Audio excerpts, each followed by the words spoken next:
Testing the mic. I think it's working.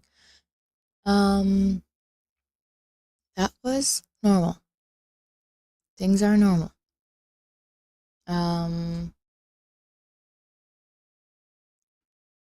right. Yes. Lovely. Hi. Okay. I need to not check multiple places for the monitoring. One place should be fine, because otherwise I'll be confused. Oh, hi, coffee. Good time of day, which is remember I said I learned to say how to say good time zones. So good time zones, and good morning to my no, good morning to your good other times of day. There we go. Awesome. I'm confusing myself with the monitoring because there are two places. Okay. It's Saturday for me, and it was a Friday yesterday, especially because the Project for Awesome started, and like right now they're streaming and I'm out here streaming as well. But I was able to catch John Green, read chapter 1 of his upcoming, God knows when, but like still, it might change. It's fine. Book. And I'm just so excited about it. I love, like, I think John Green's, it's not, I know John Green's books got me into reading. So yes. So we are here to start the Gradio. Why did I say Gradle? Wow, Gradle. Oof, that took me back to like me needing to do Java coding. So yeah, today we're gonna start the introduction to Gradio, and I'm hoping it's going to be like chill and fast, but let's see how long it will take us. Hopefully not another month. So let's start, I guess. In this chapter, we will be learning how to build interactive demos for our machine learning models. Why build a demo for or a GUI for your machine learning model in the first place? Because it allows us to, I said us when it says machine learning developers, to easily present their work to a wide audience, including non-technical teams or customers, researchers, to more easily reproduce machine learning models and behavior. I mean, it's just fun. You play with a tool. Come on now. Like, you need reasons. Quality testers and end users to identify and debug failure points of models, diverse users to discover algorithmic biases in models. That's a fair point. That is an actual fair point. We'll be using the Gradio library to build demos for our models. Gradio allows you to build, customize, and share web-based demos for any machine learning model entirely in Python. Okay, I have a note about the sharing part. So if, I suppose, I haven't done this level of testing on Colab, but if you run something like on your computer locally and Gradio gives you, like, there's this check where you say make it public or not. So if you say make it public, Gradio gives you a public link and a local link. The public link dies in, I think, 72 hours, or is it 48 hours? I'm not sure, but yeah. Yes. Here are some examples of machine learning demos. Oh, these are working. Oh my God, this works. Look. What do we draw? What do we draw? We draw. This is how I, oh my God. Yeah, this is not a rifle. Look at my artistry. Art dumbbells. Ha ha ha ha. It's a cup. Oh, smiley face. Okay, smiley face is coming. Like, what the hell is an anvil? Yeah, no, you have it's eyes. It's literally thank you. Yay! Smiley face 24%. Um look at how cute this smiley face is. I'm trying to recreate my avatar, but I am failing at it. Oh, well, yeah, no, I got the main parts right. Because it's a line at the top and then eyes. Oh no, you fill in the whole eye. You know what? I'm gonna retry. And it's it's supposed to be a bit like that, so it doesn't look as if it's angry. It's not a snake. It's again with the rifle. Come on. I'm not from where you think I'm from. It's an eye. These are eyes. And no eyebrows, you know? Oh, look at, okay, this turned out better than expected. It's still a rifle. These are eyes. Okay, we have to, look, this looks really good. Traffic lights. That, nope, that, I mean, it feels fair. And then here's the very, very chill smiley face. Ta-da! Oh, this is actually really cute. This turned out very well. It assumes it's either drums or a stop sign. Or a microphone or cup, and then 6% maybe smiley face, but not really. I'm looking at the difference between the previous version I drew and this version. This one looks better, that's for sure. It is a, yeah, it's not a stop sign, but it really does look like a stop sign. Do you want me to draw a nose? Because then I don't know. No, I'm not gonna ruin it. I really like it. Yeah, okay. And our question answering model that we did could look something like this. You give it a context, you give it a question, you submit it, you can see the answer. I would like, if it's tool, I would give like top 3 answers just to like show the person it's working, because I have created applications. Okay, 0.67. I used Flask last time I created an application for Python. Background removal model. Ooh, let's choose Dr. Fei Li, because she's the queen of images. And then, honestly, if it's too good, I might use it for myself. Let's see.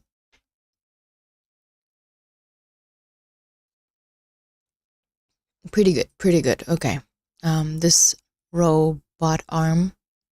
And yeah, the hair is an annoying part. I'll give it that. This chapter is broken down into sections which include both concepts and applications. After you learn the concept in each section, you'll apply it to build a particular kind of demo, ranging from image classification to speech recognition, my favorite thing. By the time you finish this chapter, you'll be able to build demos and many more in just a few lines of code. Cool.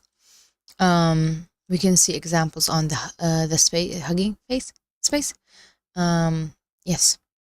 So we start. We open the code in Colab because it's too cold for me to type. Like, have you ever felt like my hand is too cold to type? Because I'm currently feeling that. It's a chilly morning. Okay. So to start, you have to install the package, and you can run Gradio anywhere, be it from your favorite Python IDE to Jupyter notebooks or even Google Colab. So install it where we run the code. So starting with an example of a normal hello world, let me see. Gradio interface. We're using, okay, even text. Here's a question. Can I make it HTML? Because I know it takes HTML. So like, oh, hey, we have a name. Okay, input is text, output. Okay, got it. Thank you. So if I put a new line here, would it work? Or maybe not a new line. Let's make it bold. Hello. I'm afraid it might not, but we're here to try stuff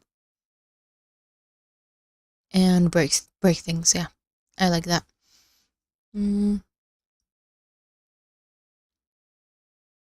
You're taking your sweet time. Yeah. So to just walk through the code, we have we define a function called greet. Yes. We will have functions for each type of input, I think. In this case, it's a simple function that adds hello before your name. Yes. But it can be any Python function in general. For example, in machine learning applications, it could be, this function would call a model to make a prediction on an input and return the output. Then we create, checking to see if the code is still running. Looks like it is still running. Okay.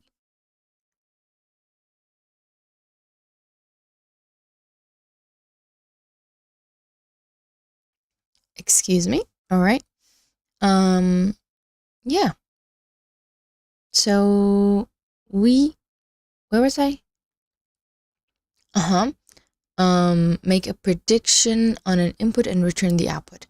Then we create this thing, which is the interface we call, I guess, the interface. No, okay, we are instantiating it with 3 arguments, a function, an input, and an output. These arguments define the prediction function as well as type of input and output that we would like. So, like, we could have said, I guess, an image, or input would be an image, but for now we're just testing things with text. Both components are simple text boxes, and then we call launch on the interface. So let's take a look at our, let's see if this hello bolding worked. Let's call ourselves CL submit, and output did not work because we did not say it's going to be HTML anywhere. Got it. Yes, there we go. We have a URL that expires. Where's the X? There we go. In 72 hours. I remember well. Next thing. Oh, hi. It's here as well. Cool. Try using this GUI right now. I did. You'll notice that this GUI, Gradio, automatically inferred the name of the input parameter name. We can see it here. And then the other one is output. And applied it as a label on top of the text box. It's actually pretty smart. We are able to change that. You can just give it a name, like say label. Oh, okay. Say we want a text box that has this label, a placeholder, and 2 lines.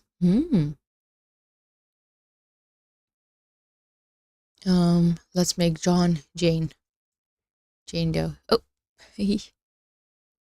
there we go, and go.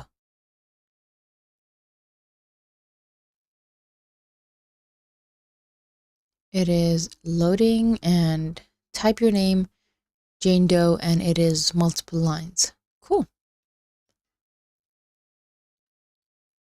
So this is how we add elements on the screen. Nice. Here we've created an input text box with a label, a placeholder, and a set number of lines. You could do the same for the output text box, but we'll leave it for now. Okay. I guess we can, would we want the output to be input? Haha. We've seen that with just a few lines of code, Gradio lets you create a simple interface around any function with any kind of input or output. In this section, I guess there will be times where we want the output to be an image or audio. So yeah, we've started with a simple text box, but in the next sections, we'll cover other kinds of inputs and outputs. Let's now take a look at including some NLP in Gradio applications. So to include models, I guess we'll just do the function thingy. Let's build a simple interface that allows you to demo a text generation model like GPT-2. Wow. We'll load our model using the pipeline function from HuggingFace. Transformers, if a quick refresher is needed, we can go back to chapter 1. First we define, so we do everything inside a function, prediction function that takes the input text prompt and returns the, I guess, next prediction. So it would it be something that we will call multiple times? I'm curious. So we have the pipeline. We're calling like just give us text generation, which I guess calls ChatGPT-2, or just GPT-2 without the chat because we're not chatting with it. We'll have a predict function and completion. All right. This function completes prompts that you provide, and you can run it with your own input prompts and see how it works. Here are, here's an example. All right. So we could get a different completion. Let's test it. Oh, wait a second. This is not a test. I want to test it. So here it says, so favorite programming language? It will really choose Haskell. That's very interesting. Let's see if I get a different answer. Okay. While that's running, that there's a function for the prediction. We can just have our interface. Really? So simple? Wow. So you write it and it tries to finish it? Because look, it's like calling the predict function and then like the most simple version. Wow. Let's see what's its favorite programming languages. Oh, dude. Okay. Let's try and create our Gradio. Hello? Loading. Okay, so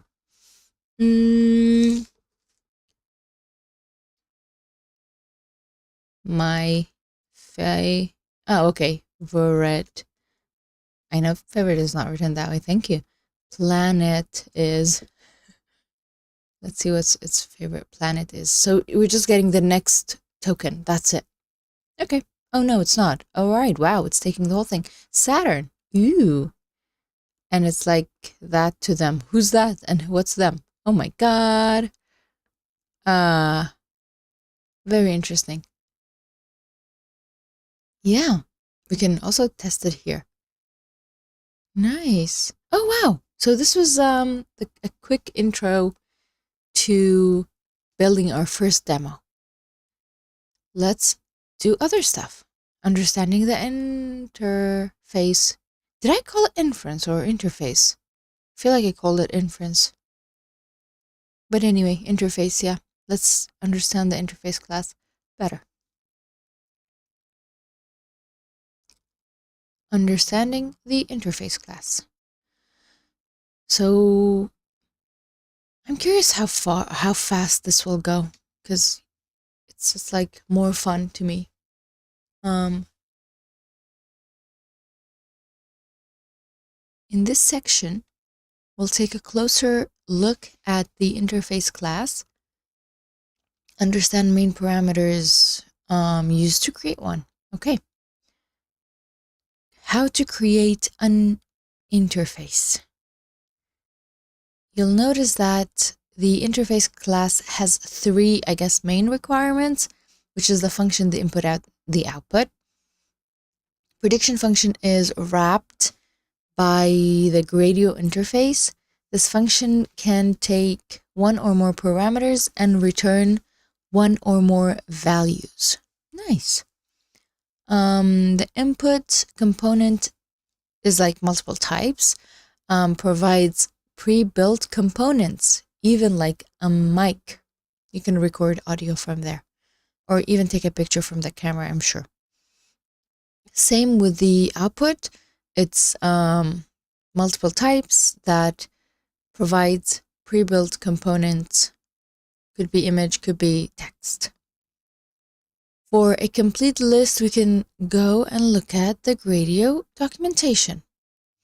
Oh, sorry. What the hell did I do? Okay, I went to the documentation. Oh, it's white. Help. Cool. We can look at interface.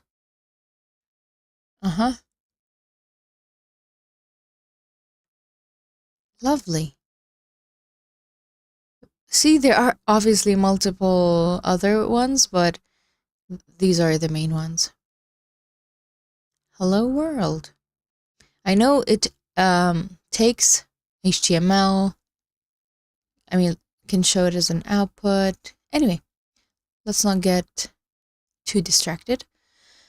Each pre-built component can be customized by instantiating the class corresponding to the component. For example, we saw in the previous section, instead of passing text box to the input parameter, you could just pass, like instantiate the, I guess, object, and then pass it with more information, which can create a text box of 7 lines and a label at the beginning. Let's take a look at another example, this time with an audio component. First test we did was not an audio, but this time we're testing audio. So, as mentioned earlier, Gradio provides many different inputs and outputs. So let's, why did I reread that? I did not reread that. Okay. In this example, we'll build audio to audio? Huh, why?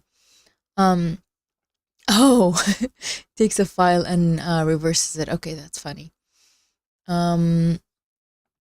We'll use for the input, the audio component. When using the audio component, you can specify whether you want the source of the audio to be a file that the user uploads, or could be from the microphone. In this case, let's set it to a microphone just for fun, with a label that says speak here. Okay, that sounds really fun. In addition, we'd like to receive the audio as a NumPy array so that we can reverse it. So the type will be NumPy. We can do that. Look. Which passes the input data as a tuple of sample rates and data into our function.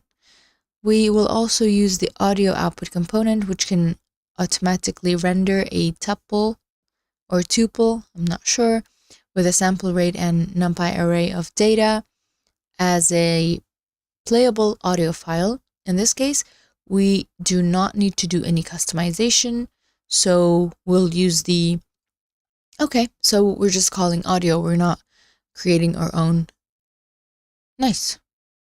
version of that class. Nice. So we have NumPy, we have Gradio, and then this is our reverse audio.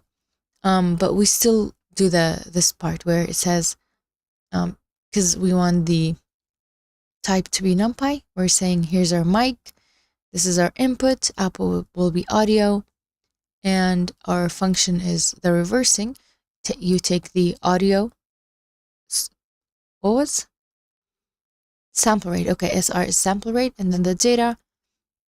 I guess the reversing is you give it a sample rate and then flip UD from NumPy. You give it the data, and that's the reversed audio. We're going to test this. So excited. Oh, different page. Thank you. I thought it would be like at the end of that, but here is the code in Colab. We copy it to our drive, and it goes to our drive. And then we test it. I guess we have to run this part. All right, do that. And so the error would be asking for a microphone. That's why this is not working. It's cool. We'll just test our own.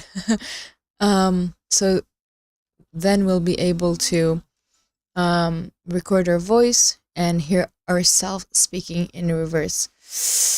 Do I know any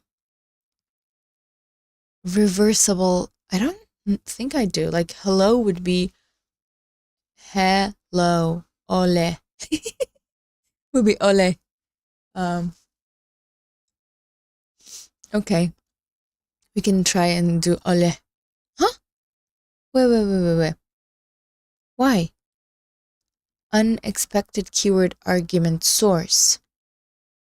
What else would it be? Oh no. Okay, we need to go to the Gradio documentation and ask for how to get audio. Okay. Audio. Oh no, it is interface, but yeah, that's fine. Oh, hi JSS, what's up? We just got ourselves an error. Show me demos and examples of a simple audio input. Oh wow, this is the same. Oh, reverse audio, there it is. Okay, so the source should be like this. Let's not make it too fancy, just fancy enough, you know?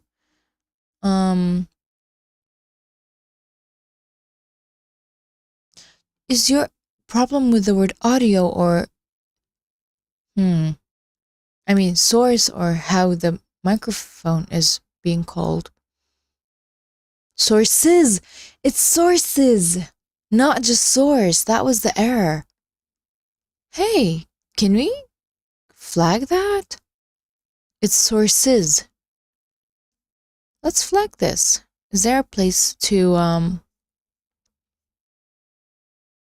ask a question that would be? I bet other people have already flagged this. Yes, we are. Honestly, not exactly. It's holding a mic, not because we are on Gradio, but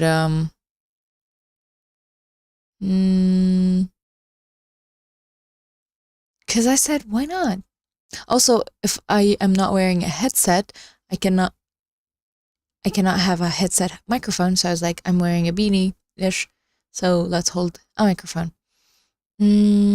Anyone talking about the issue of the audio microphone sources? Yep, someone already talked about it. Good job. Let's like it. I guess we'll need to. Did I like it? All right, there. And that's from 2 years ago, and nobody's updated it. Nice. How lovely is that? Oh, where's my code? Here it is. Okay, we're gonna say hello, this is CL, I guess. I'm gonna need to wait. Okay. I guess here it can't ask for permission, but here it should be able to ask for permission. Oh, wow, I look like a newscast person, news lady. Okay, there it is. Hello, this is CL. Oh, you can, what? Oh, okay. But you could actually crop it, which is nice. Like, use only this part. Wait, why? E- Cancel and submit and just reverse it.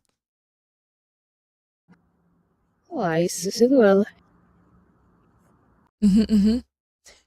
Oh, why did hello sound like while? Why, What? Okay, that was fun. And if anyone wants to use our very, very advanced application, you can actually do it. It's going to be available for the next 72 hours. So go ahead and scare yourself with reversed audio. Handling multiple inputs and outputs. Let's say we had a more complicated function with multiple inputs and outputs. I guess, why would we need multiple? Let's see. So in the example below, we have a function that takes a drop-down inbox, a slider value. Oh, it's the thing that is also on the Gradio documentation thingy website about musical, yeah. Returns audio sample of a musical tone. Take a look at how we pass a list of inputs and outputs components and see if you can follow along what's happening. I'll do my best. Key here is when we pass a list of input components. Each component corresponds to a parameter in order, and output components. Okay, so a list of parameters that are in order and then a corresponding return values. And the code is shown as below. Shows how 3 input components line up with the 3 arguments of the generate tone function. All right. Ha ha ha. Oh wow, manually reversing vinyl. Wow. I guess, yeah. I have rewind tapes, but I don't think you hear it when you rewind tape. Obviously there's a rewind button. Nice. It is Rug Ballad. Yeah, but no, they're actually hidden messages are stuff that are found. Like a very recent example of reversed hidden messages is from the Gravity Falls animated cartoon. Each like opening thing has a reversed audio at the end. It's a little whispery, but it's still cool. Hail Satan would be Natas Lia. Okay. Astaghfirullah. That was also a joke, the astaghfirullah part. Because if you don't say something with your heart, it won't matter. Oh, wow, that is a function. Which is, here's our sample rate. Here's you know what?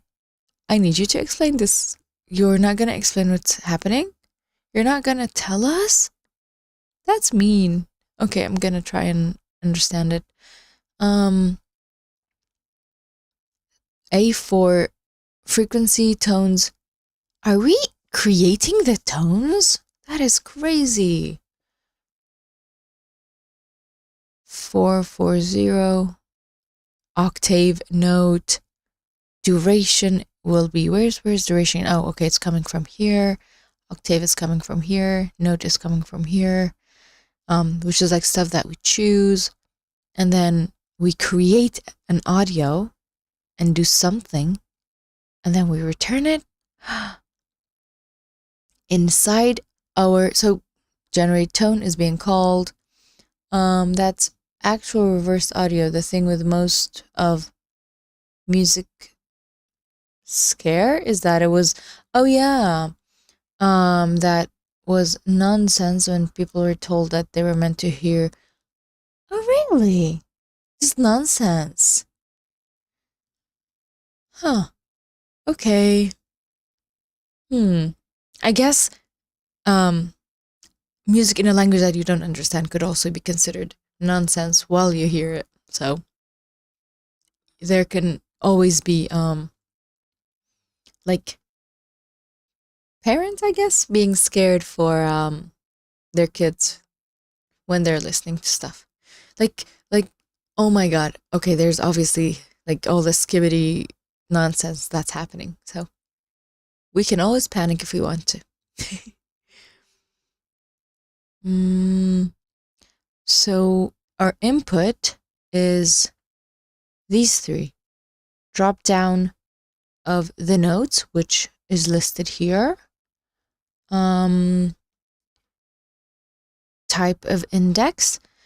Slider, we create a slider of from 4 to 6. That's it. And then a text box that says how long you want it. Output is just audio. Nice. Let's test this. This is really fancy. Is it text boxes? Type. We need a type. Cannot be number? Uh-oh. I guess we're going to use text and then get an error. Did this many things change since then?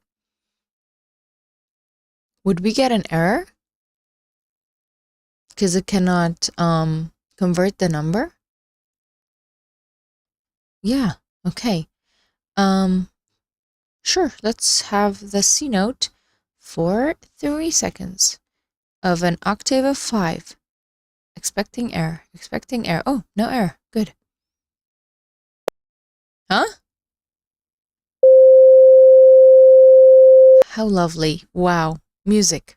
Honestly, you could actually create kind of illusion. Yeah, audio illusion. It really is fancy. You could definitely like create music out of this because creating keys for each tone through math. Crazy. Yep. We really enjoyed that C. The launch method. So far, we have used the launch method to launch the interface, but we haven't discussed what it does. By default, the launch method will launch the demo in a web server that is running locally if you're running it on Jupyter or Colab notebook. Then Gradio will embed the GUI in the notebook as well. Yep, I like that. Oh, sounded like a sine wave? I didn't see anything waving. I don't really know what a sine wave is supposed to sound like. But it didn't go up and down, it was just one tone. You can customize the behavior of launch through different parameters. Okay, oh, inline so that it is shown in a notebook. In browser, launches the interface in a new tab, or share. Oh yeah, so share is the thing that makes it publicly available for a short amount of time. Yes. They drilled a deep hole, dropped in a mic. Aha, hearing screaming cries and howling like noises? Wait, what are we talking about? Or was it natural and sounded human? How did we get here? Are we talking about this note?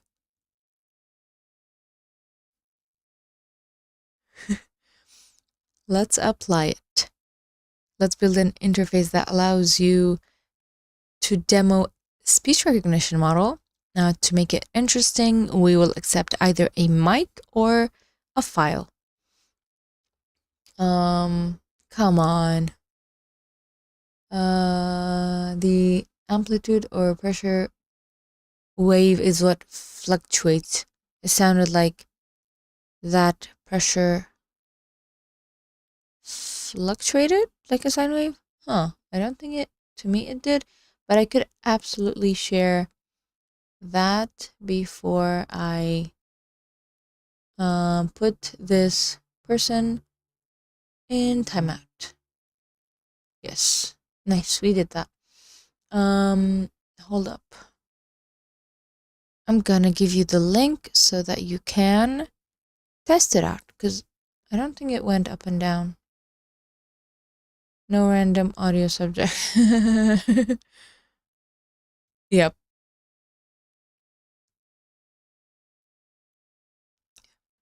You heard the singularity today? What is the singularity? Is it a rock band? Wait, what is it supposed to be?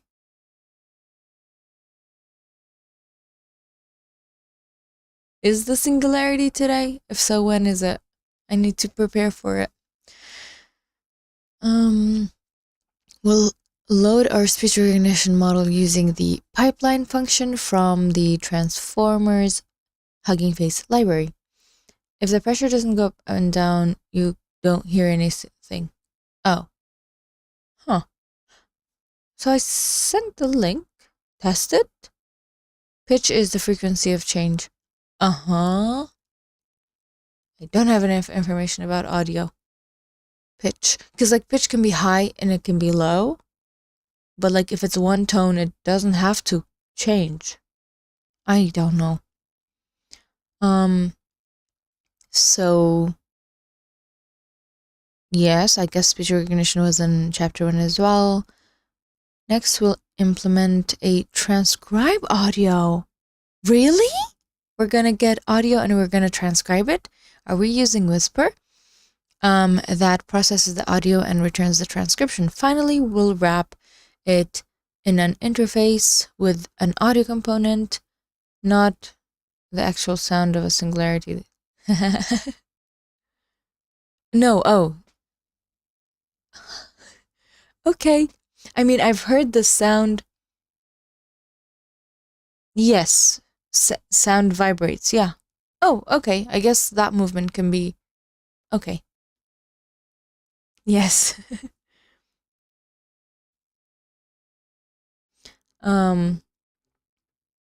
You guys have seen the audio recordings of like what planets would sound like, which I guess it's a weird concept because like we're on Earth and Earth doesn't sound like anything, but the information we get could be interpreted as sound as well. But I guess the sun would sound like something because it's probably loud there if there was a way for sound to travel. And the maths for it. Okay. Now you know the math for it. Ooh, earthquakes. Huh. Okay, I guess plate tectonics should have sound. You're right. You're right.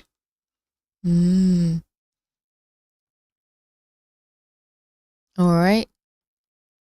And input is audio. Output is text. Altogether, the code would be, we're calling ASR, which I'm very much guessing is going to be Whisper. Let's see what it is. Would we know which model we're calling? I think we should see it somewhere here, but let's check it.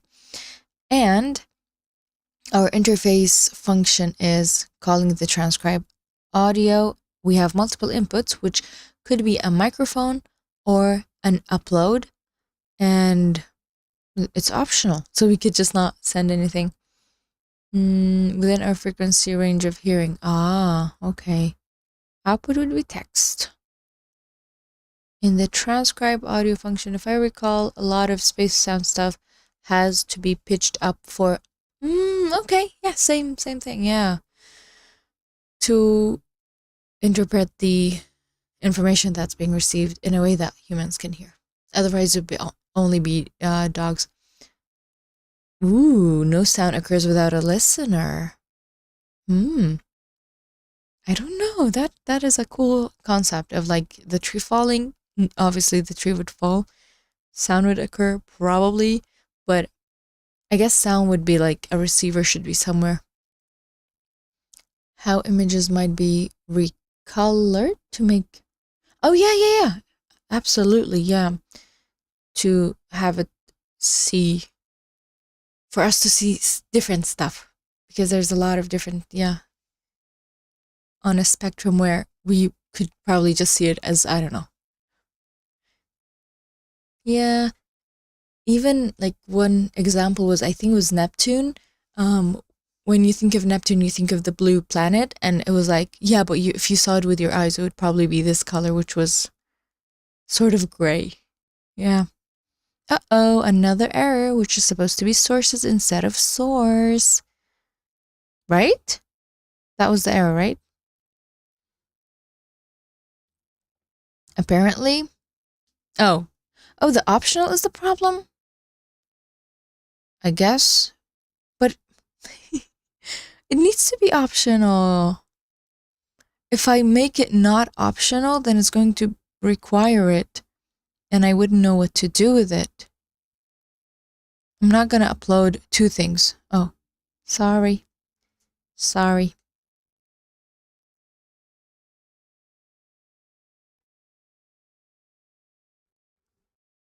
Okay, it worked. Vtubing. Nice. We are using Vtubing.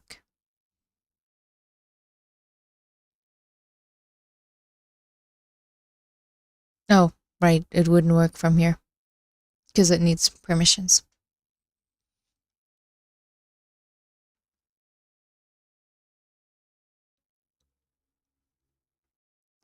This is a test. 1, 2, 3, 3, 2, 1, 1, 2, 3. Oh.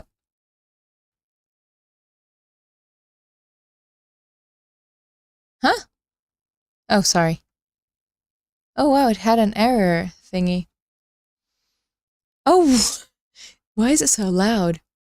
3, 2, 1, 1, 2, 3. And then I said, oh, there's a U at the end. 1, 2, 3. 1, 2, 3. Do you see the difference here? One of them is 1, 2, 3. The other one is 3, 2, 1, 1, 2, 3. I guess I spoke pretty fast. I guess because the camera in the woods records sound when there's no one present. Huh? That was absolutely too deep. If we only have CCTV without sound, then would it happen? I don't know.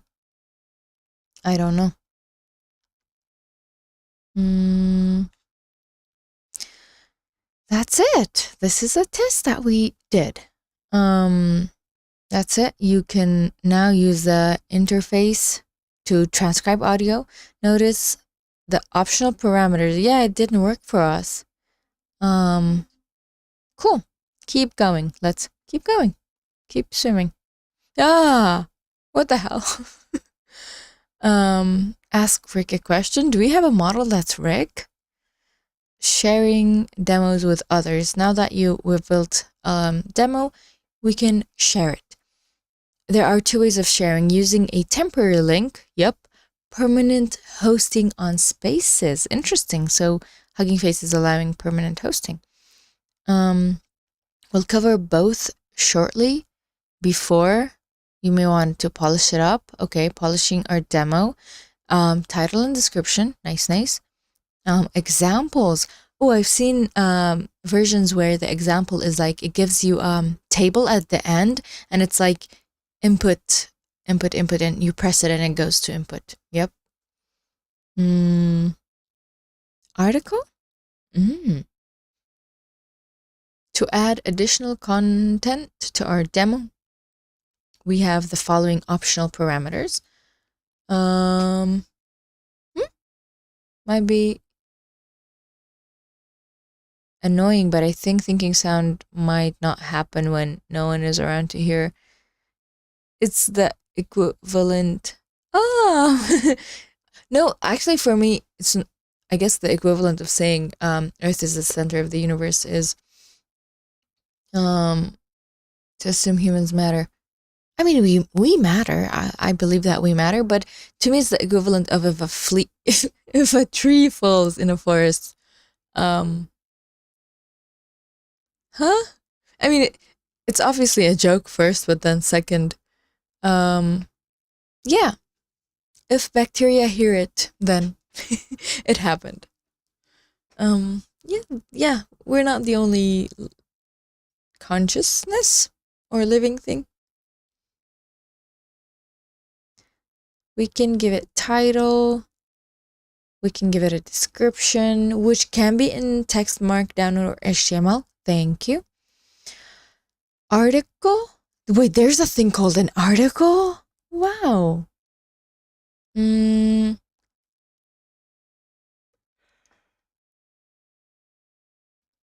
If provided, it appears below the input and output component. Wow. Like, here's a way to link to the existing, I guess, article. Theme. So there's a default HuggingFace, grass, and peach theme. And if we prefer dark, we can ask for dark peach. I'd like dark peach. Yeah. Examples to make it easier to use. There are examples. Really? For example inputs. Oh, yeah. So it's under example, which will appear below the UI component and can be used to populate the interface. These should be provided as a nested list, which the outer list consists of samples and inner list consists of input corresponding to each input component. Okay. Many audio guests are present. Unknown, bugs, rodents, birds, etc. Yeah. We do matter. But don't matter to the universe. Yeah. Seems reality, it's a thing regardless of if we are looking. I guess you can say the universe doesn't care because if I walk down a place and an ant is on the other side of the road, I wouldn't even know it's there. In that sense, I suppose. Sounds occur to all possible guests, whether the guests make use of it or not. Yeah, it's the fun thing about sound is you can actually ignore it, but you cannot not hear it. I guess ignoring it would mean you can't focus and then you can't hear it, but yeah. It's a really funny thing where like you're not focusing on something and someone is like, right? I'm like, oh wow, I did not hear that. Even though it was able to go into my ear, I did not hear it. That is fun. Make it live, meaning reruns every time the input changes. Ooh. So live would be true. All right. Here's an example for the Rick and Morty one. I guess let's open the collab. And we have a title, we have a description with an image tag of HTML, selective hearing.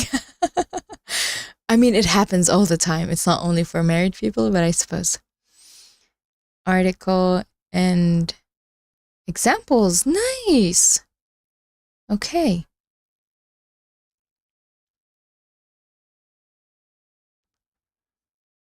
Creating a copy. I guess all of those like check because the error is where was it?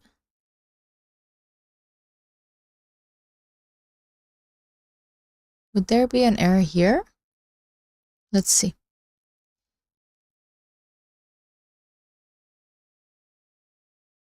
Do we have sharing on? Oh, okay, we're just creating interface. Yes, very true.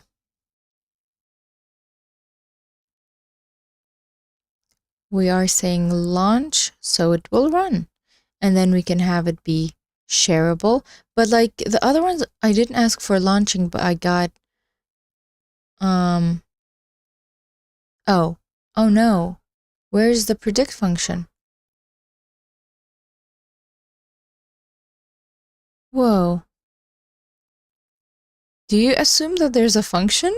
Oh, what is happening with the code? There's no, would it assume that the other parts of the code should be there? For example, like calling, was it the first demo that had the predict function? Yeah, so we could do that, but it wouldn't be Rick. Oh, pipeline. Come from transformers. Oh, right. Well, it doesn't matter where you call it, but I mean, it does matter. It has to be, yes, please input Gradio as well. There. Pipeline, here, you here. But where's our Rick? How are we supposed to have a Rick? There is no predict function. Oh, there is this thing. Oh, we could have called it.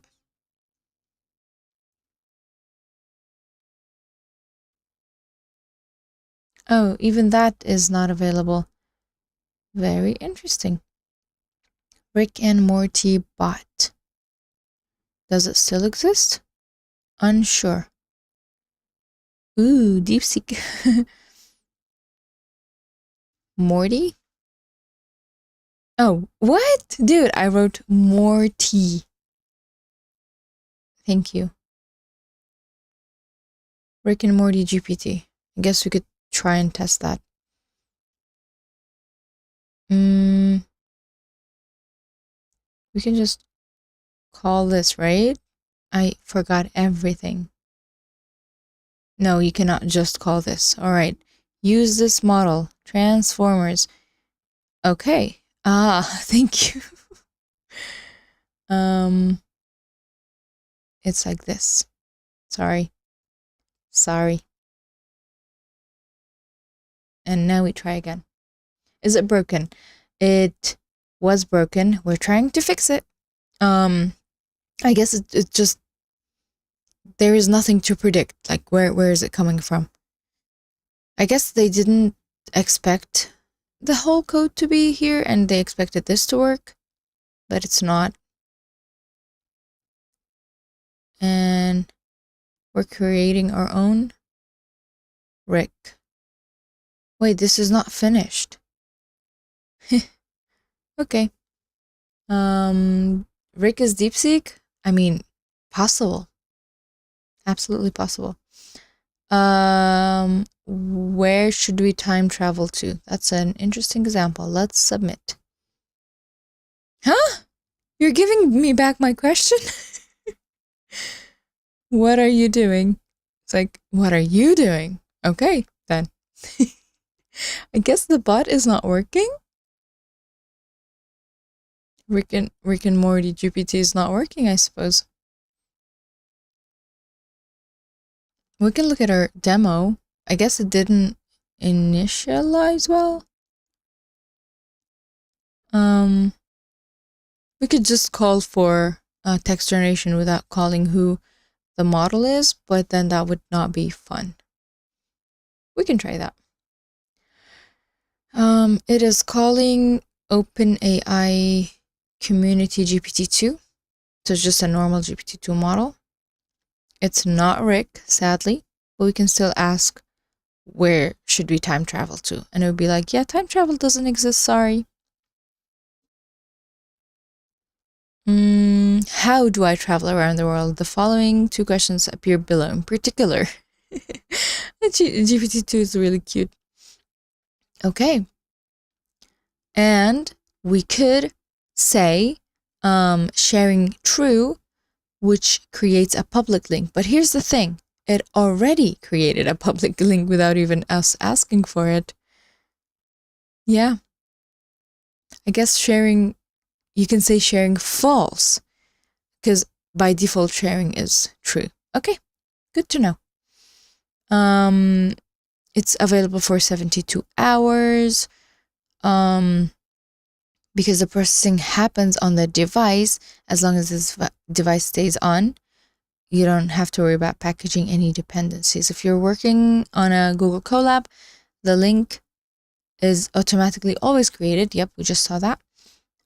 Although the link is served through a Gradio link, we are only a proxy of the local server. Do not store any data. Thank you. Keep in mind, however, these links are publicly accessible. That's what I'm assuming. Anyone can use it.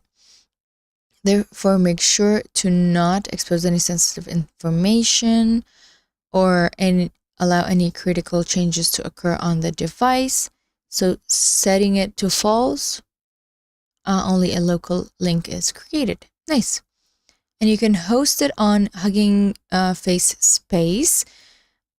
Shareable link is cool, but hosting is more permanent, its own space on the internet.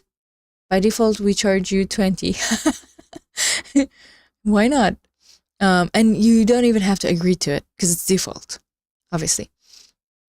There is infrastructure to permanently host. I think it's free, right? For free, there we go.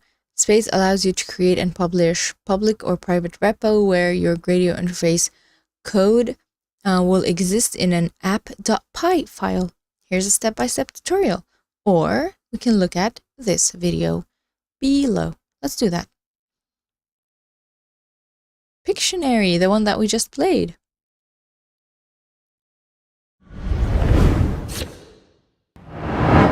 Hey everybody, I'm Nate from HuggingFace, and today let's build an app to play Pictionary using Gradio and PyTorch. Now, this video is based on a guide that you can find on the Gradio site, which I'll link to. Our goal is to see how well an algorithm can tell what we're drawing. To do that, we'll use a model that I already trained using the Quick Draw dataset, which was released by Google. The Quick Draw dataset contains a bunch of hand-drawn images of a variety of objects. If you're curious, you can play with the notebook I used to train this model to train your own. My guess is you could probably figure out how to make a better one, so go ahead. We're going to use HuggingFace Spaces to host our app for free.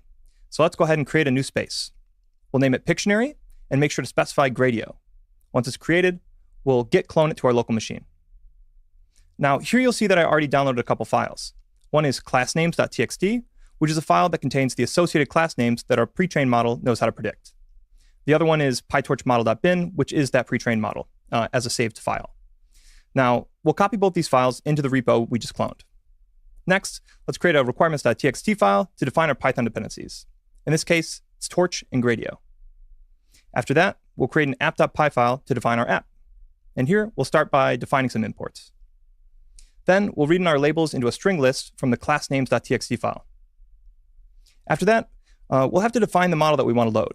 To do that, I'm going to go back to the Gradio guide and copy in some lines from that guide into our application file. So this is our model definition, followed by code to load the PyTorch model bin weights and set the model in evaluation mode so it's ready to make predictions. Now, Gradio apps work by defining a prediction function, which we'll do here. The im variable coming in here is a NumPy array that's scaled from 0 to 255. So we'll quickly convert that to a tensor and scale it between 0 and 1. After that, it's standard PyTorch prediction code, where we're going to use a torch.nograd context manager to get the outputs, use softmax to get the probabilities, and then call torch.topk to get the top 5 predicted label indices. We'll finish off by using those indices to look up the string names of the labels and return them with a mapping to their predicted probabilities. Sweet. So now that we have the prediction function, we just have to define the interface. So we'll use a Gradio interface, make sure to pass it the prediction function we just defined. And then we're going to specify for the inputs that it's Sketchpad, which is the thing that lets you draw. And then the outputs are going to be label. And something else important here is that we're going to specify live equals true, which means that as we draw, we're going to get live predictions back. Then we'll just call it interface.launch. Awesome. Let's try this locally. And it seems to be working. So that's great.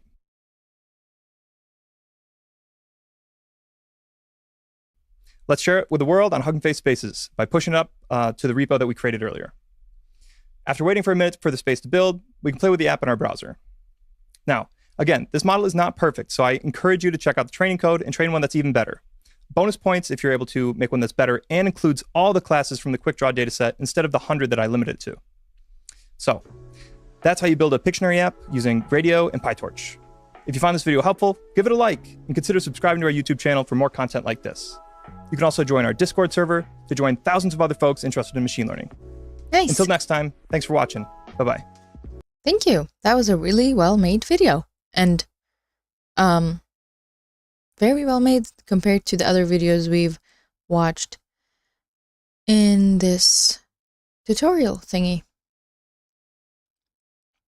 I was surprised by the level of like doing things from scratch they have done. Yeah. Oh no. You'd want me to apply all of this? I don't think I will. I'm not, let's see.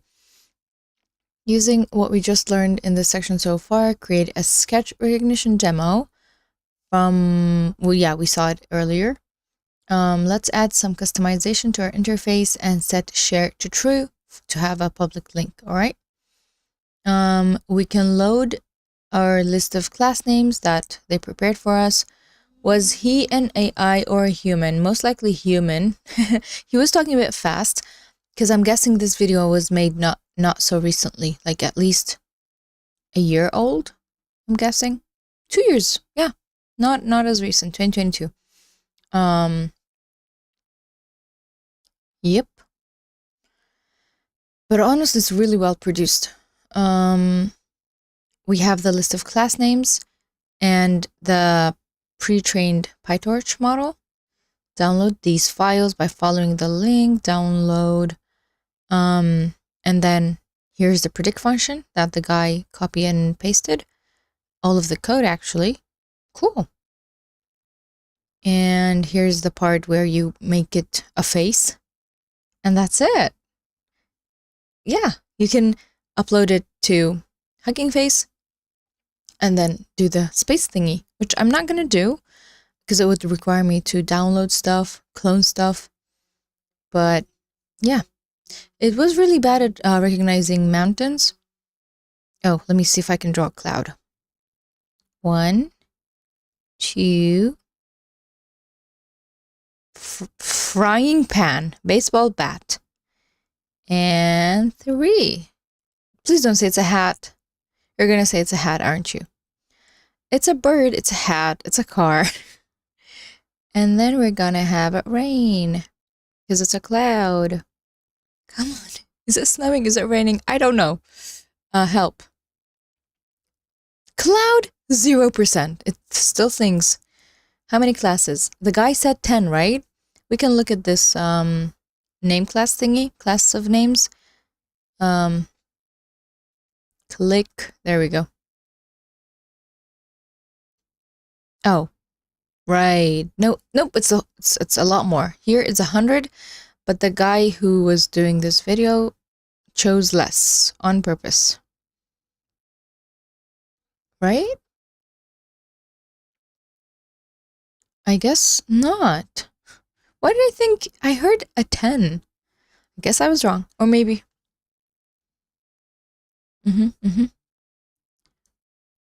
And we can do a sun behind it. This is now Pictionary. Please. Oh, now it looks like an eye, doesn't it? Cat. Yeah, probably. Cowboy hat. Yeah, it did look like a hat, didn't it? I guess a cowboy hat would be like a this, and then very this, and then maybe like this. Oh no, that is not a cowboy hat. That is a dress. Driving board, mustache. Yeah, no, that's not a cowboy hat. That's like more like a fancier hat with brooches and stuff. It looks like a dress though. An eye, a wristwatch, a mustache, traffic light. Yep. I'll stop. Life being true, yeah, life being true is very interesting. You don't need a submit button. That's true. Furthermore, share true creates a public link. Yes. You can host it on Hugging Face. That's actually, I would probably do that. Are you guys critiquing my cloud? Make it more poofy? Oh, instead of being flat. So I was doing the thing where you see on like weather apps, it's like a line. I suppose. He said he used 100. Oh, okay, I heard wrong. I didn't hear the last 0. Okay, let's try to do those type of. This is not a cloud. What is wrong with me? Nope, that's not even a cloud, but I'll try. Like doing multiple. Snake, moon, fair. Moon, 2 moons. It's supposed to be like this, and then this, and then this, and then this, and now it's just a blob. Snake. Syringe? Really? And if I create a sun next to it, would it assume the sky? Wow. Lightning! Yes. Oh, yes. I will take lightning. Another one? There. Now it's lighting. Shovel, exactly. Next up, how Gradio can be used within the Hugging Face ecosystem. Oh, with the hub. Sure. I think we'll stop on advanced interface features. Yeah, this is fun. Yeah, more poofy. Thank you for saying it was a good cloud. I do believe it was a good cloud. Yeah. I guess you have to think how other people drew it and try to replicate that, right? Good cloud, good cloud. Thank you for giving us entertainment. Integration with the hub.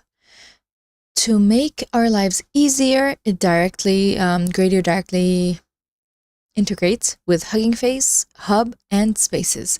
You can load demos from the hub and Spaces with only 1 line of code. Everybody's favorite thing is like, with only a few lines of code, you can do this, or whatever this is.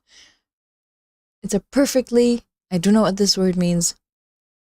Cromulent. Oh, I've heard that word. Seriously, poofy. Yeah, no, you're right. No, I didn't have a problem with your word. My problem was with how other people drew clouds. Because like, if you go on Google and search cloud PNG, right? Oh, wow. That is not what I meant. Okay, I'm gonna, oh no, these clouds are so like poofy and fluffy. This is not what I meant. This is what I mean. Like this, you know? These ones. But I guess we should have gone for something like this, the shading and everything. Clouds are so fascinating. Yeah, this is literally what I tried to draw. The 2 sides and the one in the middle, and then it looks like a hat. Okay. Loading models from Hugging Face Hub. To start with, choose one of thousands of models Hugging Face offers through the hub that is seen in Chapter 4. Using the special interface.load method. Really? We haven't used load yet. You pass the model. Really? So that is direct integration. Cromulent was a word the Simpsons made up. 20 years ago, more recent addition to the English language. It was used in the context of a Simpsons quote, being self-aware. Wow, thank you. More of a flatline storm rising? Huh?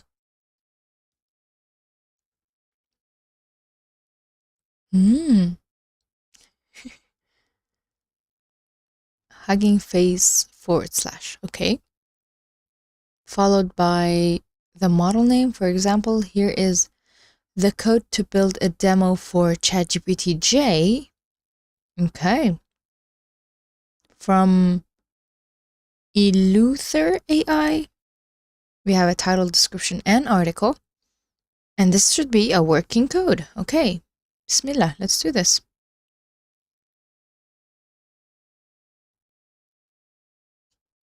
Doing the installation. Ooh, even, sorry, it's not on my drive. Forgot.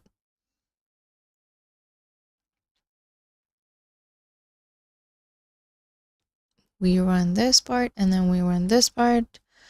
Huh? Oh, delete the other one? Terminate. Kill them. Thank you. Oh, really? Flat bottom clouds tend to be thunderstorm. Yeah. Ooh, there's one called, is that a cyclone? That is the scariest cloud ever. I don't think it's a cyclone. Definitely not. But that's the thing. Well, I mean, not this. Cyclone is a thing. Yeah, okay. But, okay, I'm gonna Google cloud types, because I know about cumulonimbus, but cloud types. There's one that looks really cool.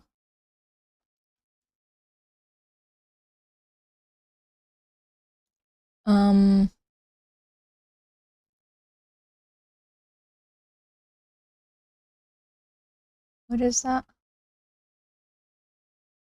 Oh, wow. Okay.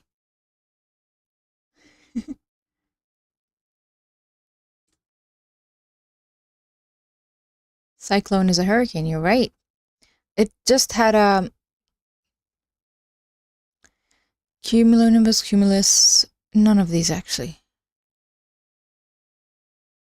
I love this one.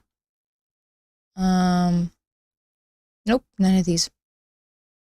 It looks, it feels, it has a cumulonimbus type feel, but cumulonimbus is so beautiful.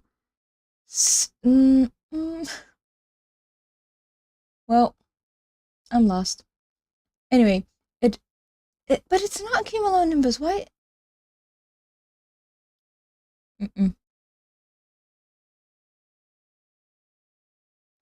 It looks like a cumulonimbus, but there's like a swirl at the top.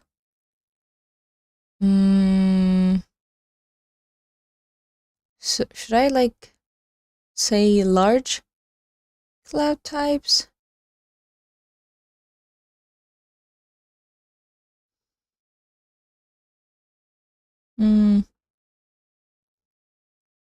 I'm looking at a different. Let's just look at cloud types.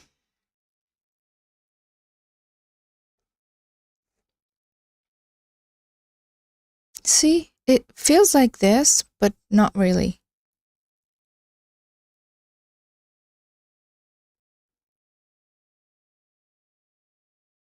Whoa. This is a serious one. Sky weather. I don't know what first picture on the right. Ah, sorry. But it's none of these though. This is not it. It's the one we just looked at.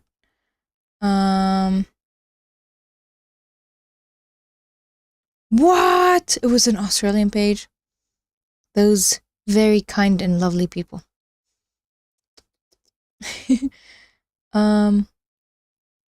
Maybe? What is that? Is it this one? Because look. Cumulus. Anyway. I am very much lost. And I need to go back. Behind you? No. Wait, is it like actually behind my character? Because if that's the case, let me know. Rare type of clouds. Why not? Yeah, probably. Wow. No, not that rare. No, not creepy clouds. Like this one, you know? Yeah, I think it's this one actually. I think it is this one. What is that called? Supercell. That's it. Kill me. Found it. Yeah. Supercell. Yay! Supercell clouds. Clouds. Yeah, this is what I meant. I'm happy now. Get me out of here. Cirrus.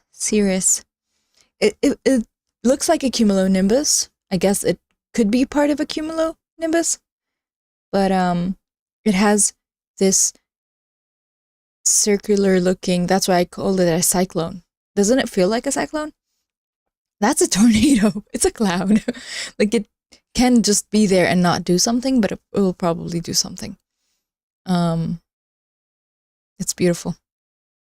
And also the company that created Clash of Clans is called a Supercell. So I guess tornadoes come from supercells? I don't know. But it looks really beautiful. And scary. Like just having clouds make you feel small, it's fun.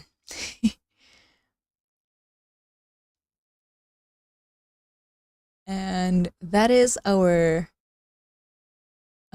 astronomy for today. No, that's not astronomy. That is sky news. And also our code said error. And the error is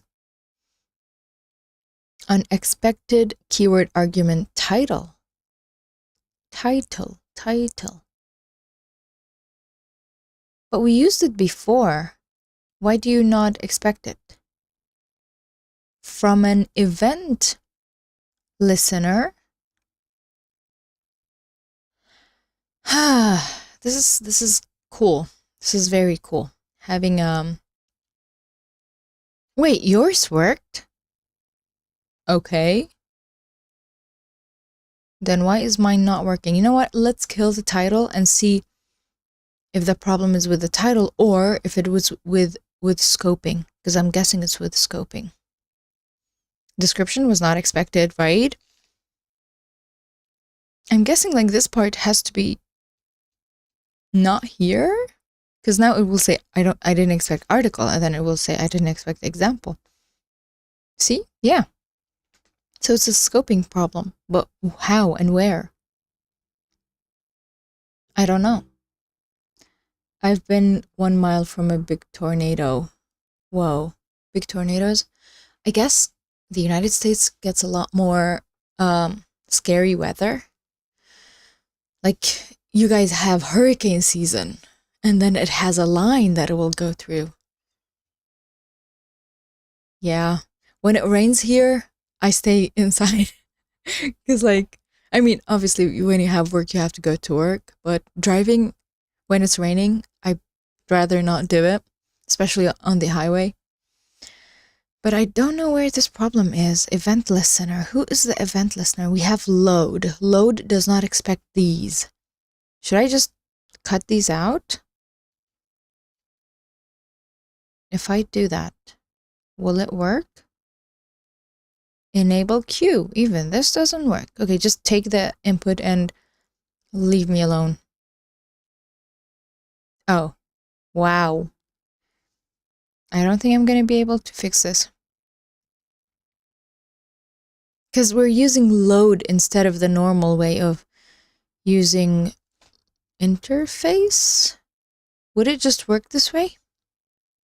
Oh no, it's missing output. Fair. Because the load is supposed to take care of that. Well, it's not going to work on my side. But what am I supposed to do? Hello? Question mark? Anyone here?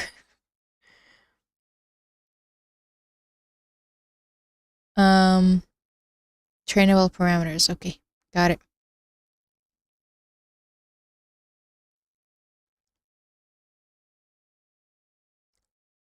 I'm guessing there will be examples that work. Why did I run this? Why am I wasting server processing and causing the climate change for one simple hello? We're talking about tornadoes. Loading a model this way uses the HuggingFace inference API instead of loading the model in memory. This is ideal for huge models like GPT-J or T0PP, which requires a lot of RAM. That is really useful, but it's taking a bajillion years. Loading from space, that's even possible? Like you can just call the space? Wow. To load any space from HuggingFace, recreate it locally, you can pass the space, and that's it. Space and the name of the space. Okay, let's test that and hope. I guess, do I need to call this? I'm gonna call this. So that GR won't be a problem. And then would it just work? That's actually really cool. Okay, so there's a problem with this. We should actually report this, hoping that they will answer. Double checking here.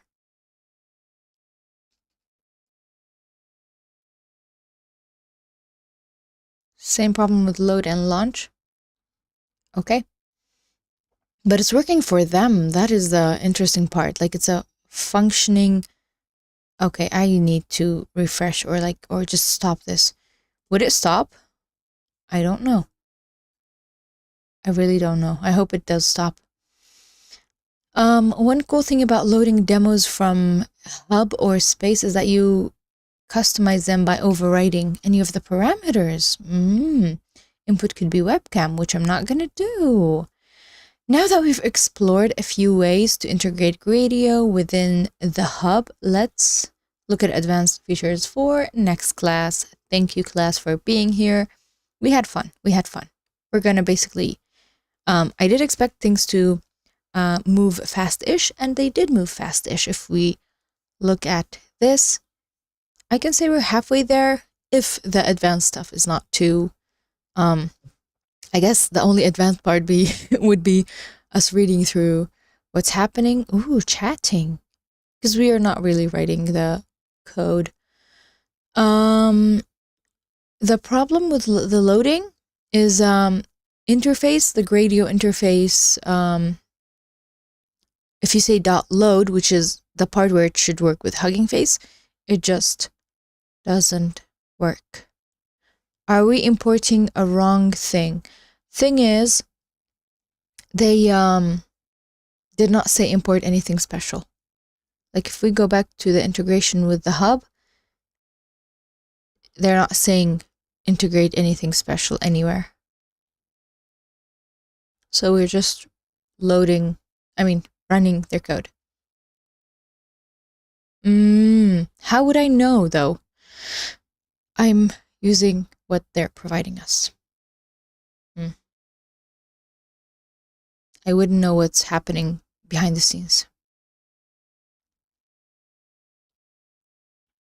It's cool. I could probably look it up later. Or now. If I look up Gradio interface load, I did not write Gradio.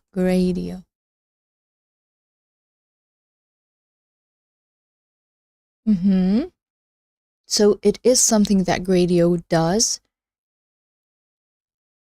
It's gr.load.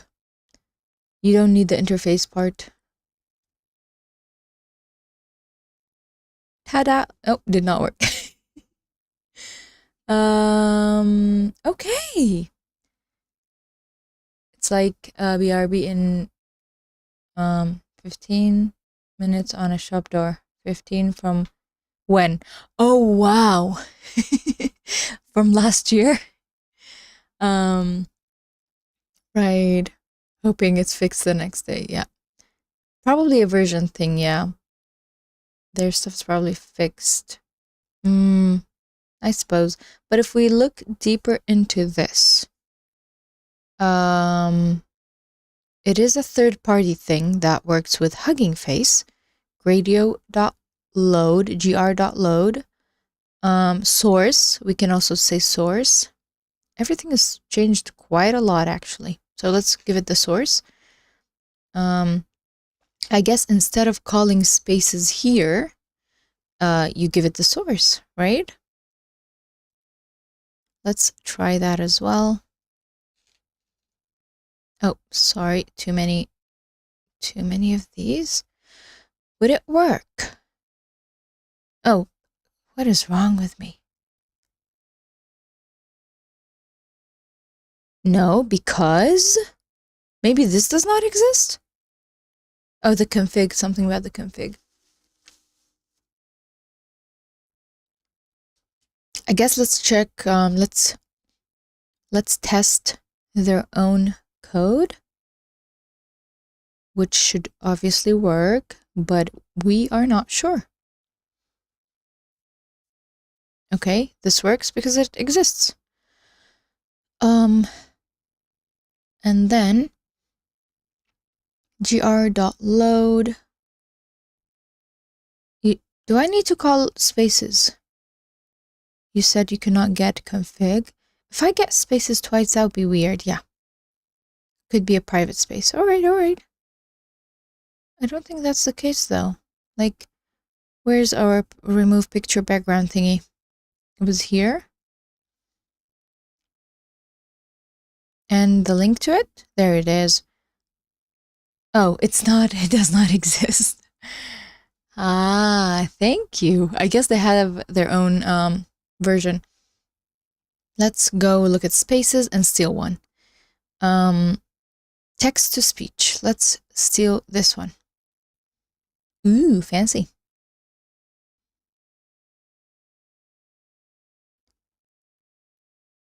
Would it take so long? If it takes so long, I'm gonna... Thank you, bye. Chat with DeepSeek.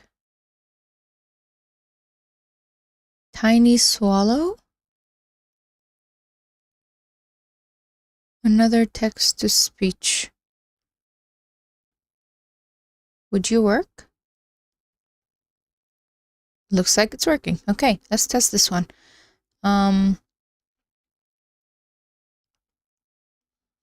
It's working. Nice. Here is... What? Huh? What did I read? Why did I think it was a text to speech? Hold up. Speech to speech. Oh, translation. Whoops. Can I record audio? I think it said French to English or English to French? French to English. Okay, I'm gonna say... Oh, I can't do that, right? Okay, I guess I can. I do know 2 sentences of French. I'm gonna use all of that. All of the French that I know.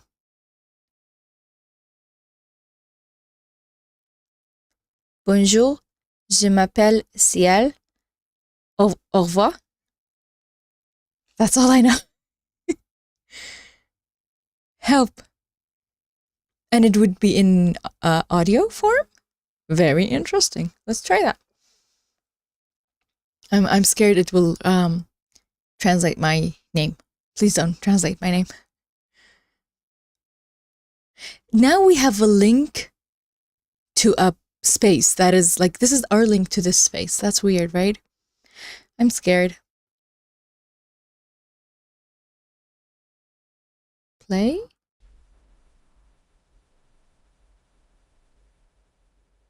Hello, my name is Sial. Goodbye. That's so cool. Isn't that cool? That is amazing. Wow. Wow. Isn't that amazing? Sometimes you're like, you know what? These things are actually good, but like can be used for bad so bad that you're sad about it. Does that mean we can fix this part as well? We take away the interface. What else was there that I should have done? I guess. Source. Okay, enabled queue is not expected. I guess source is something that it does expect.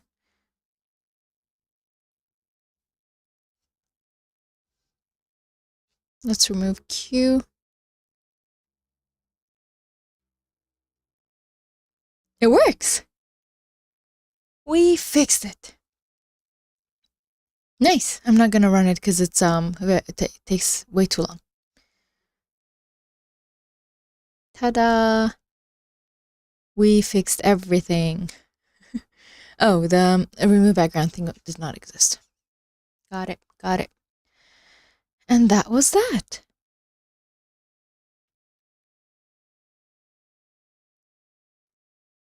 We have been streaming for 1 hour and 45 minutes. Can we do like 10 minutes of class?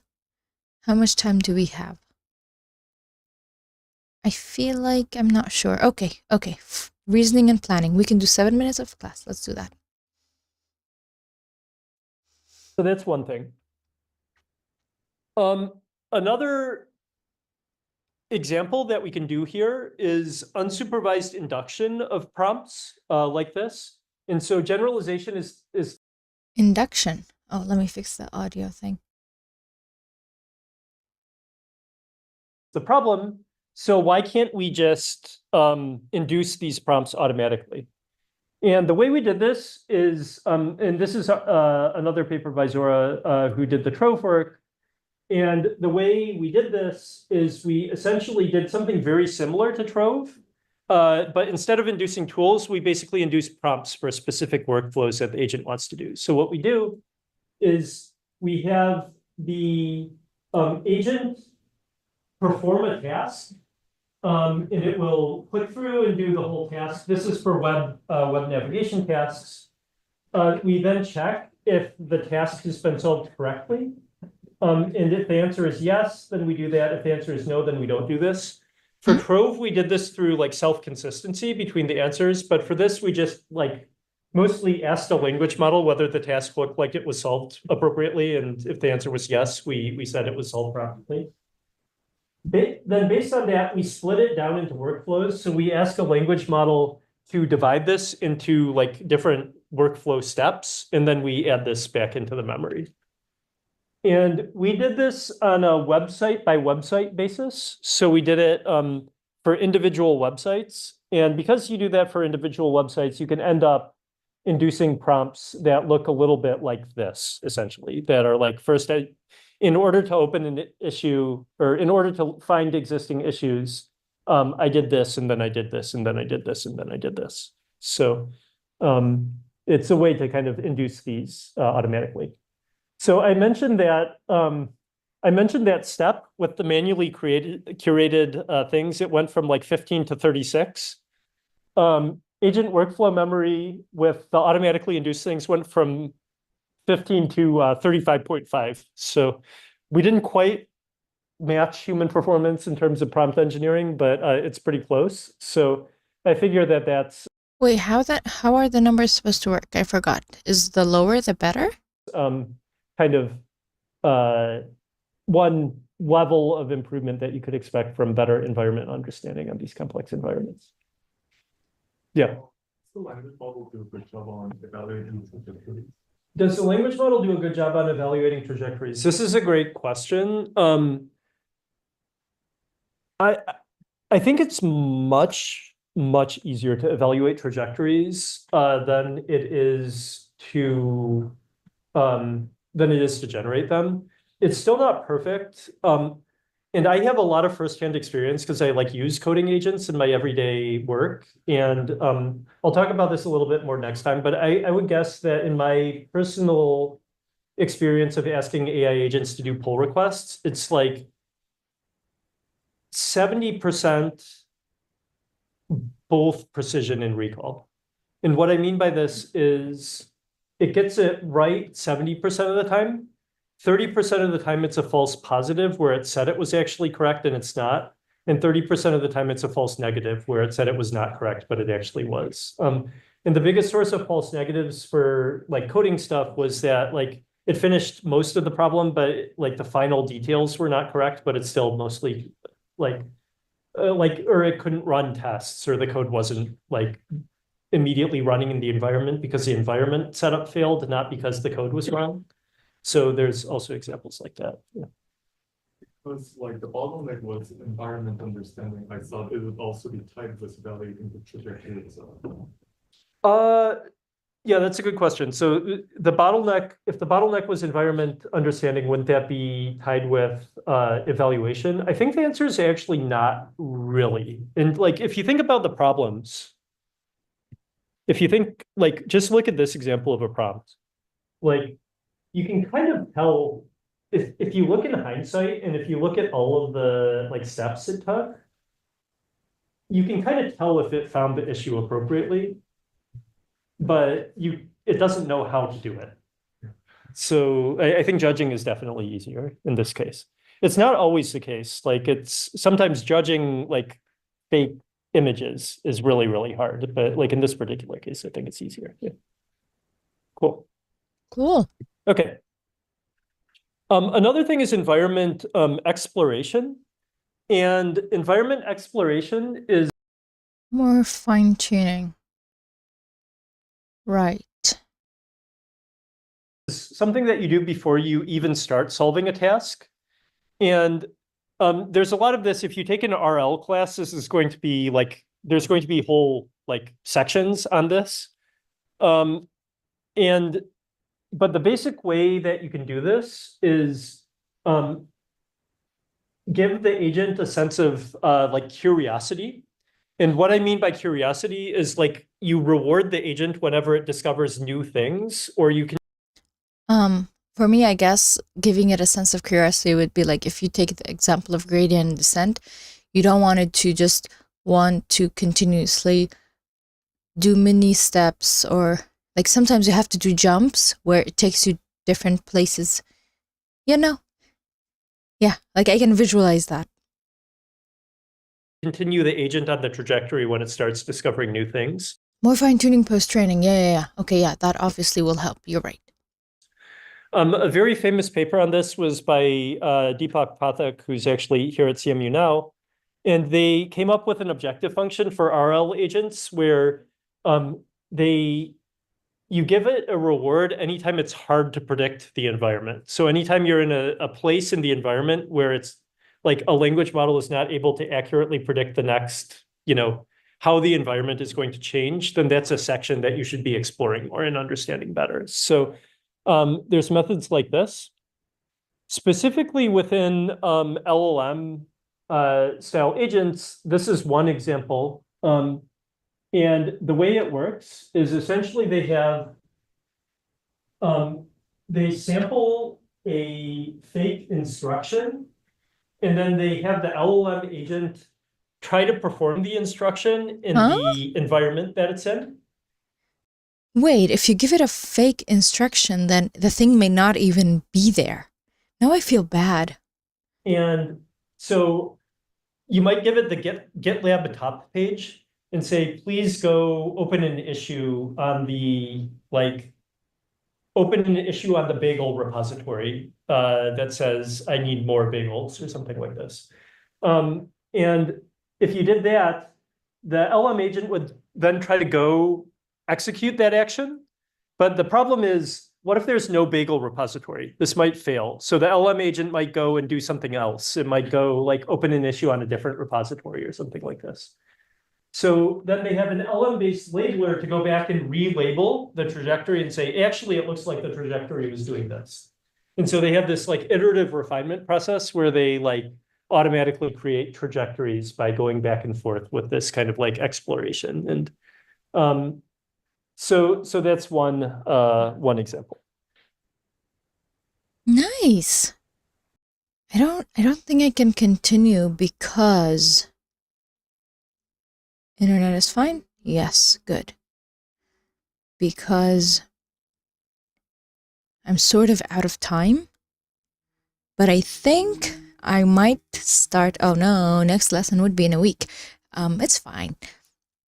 I might start from this class next time, because I am interested in finishing this one.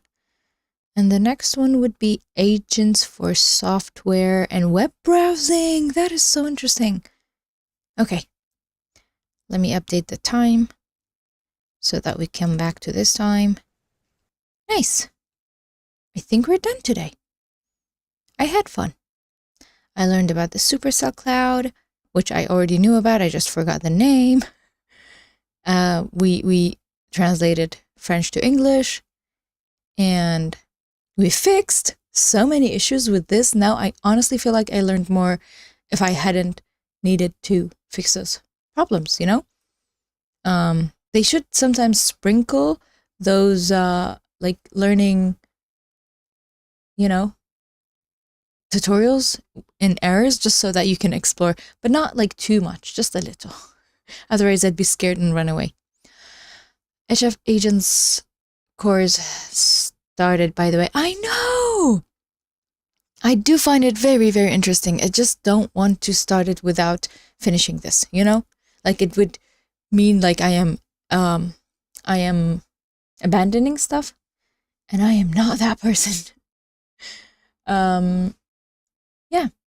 I even got the email saying it started, so I am very much aware. Let me see if I can go to them. There's another email reminding me that the link has changed. Starting in 1 hour? Wait, what do you mean? Is it a live thing? Uh-oh, that was 3 days ago. Wait a second. Whoops. You know what? We could we can look at that later. But start learning now. Oh wow, it's a very, very, wait, why haven't I seen this in the learn part? I searched it a few days ago, it wasn't there. We can check again, can't we? If we go to /learn, it wasn't. Oh, there it is. Agents. It wasn't there. Nice. Yes, it's there now. Oh my god, you cannot see the screen. There it is. It wasn't there, but now it's here.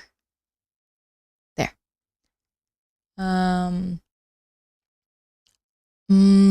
It's do you want me to send you the link? Because it probably is there. You stayed up for it? No. Aw. Yeah. I'm guessing this is like unit 1 and then they will continue. Ooh. Okay. Yeah, this is going to be fun. We're gonna do this. We just have to finish this one, which I said I might not do the create high quality datasets, curate high quality datasets part. So I think I will just finish this Gradio and assume it finished for now. And then we could go back if we feel like it. So yeah, I am going to jump ship. Is this supposed to be, why did my brain say the Titanic? Background image was created using scenario.com. Okay, cool. We'll do that next time, inshallah. And we're gonna have fun learning all the things that have all existed in the world. Don't do it on stream. At least not all of it. Would it be like a problem of copyright? Because I don't. Oh, it's got quizzes. Okay, I could skip that part. That's fair. Like, not reveal the answers of questions. That's fair. Okay. Thank you. All right. Time's up. We gotta go. I think I had fun with the Gradio lesson because I got to solve problems. And also it felt like a refresher because I haven't done work on Gradio for a while. I used to test it, so the things were familiar to me. Okay, thank you for being here. I hope it was fun watching me struggle with the problems and talk about clouds and even try and draw clouds. I will probably do this co-working study with me streams. Good night. It's probably late for you. Probably Monday and Wednesday, 12 hours like from now would be actually 10 maybe. Anyway, for myself, because I have homework. So if that is cyclones, yes, supercells, that is something I look forward to. And hopefully I can do my homework because I did not do any this weekend. Okay. It's Project for Awesome weekend. We cannot be blamed. All right. I'm gonna do a countdown of 5 and we're gonna end the stream. Cool. Oh wow, the mic is down now because I'm doing goodbye. Nice. It's weekend. I work all night. Oh, okay. Okay, we all have our own schedules, and hopefully you can find time to rest. Have a nice weekend and have a nice rest of your day or night. Ending the stream in 5, 4, 3, 2, 1. Goodbye. Thank you.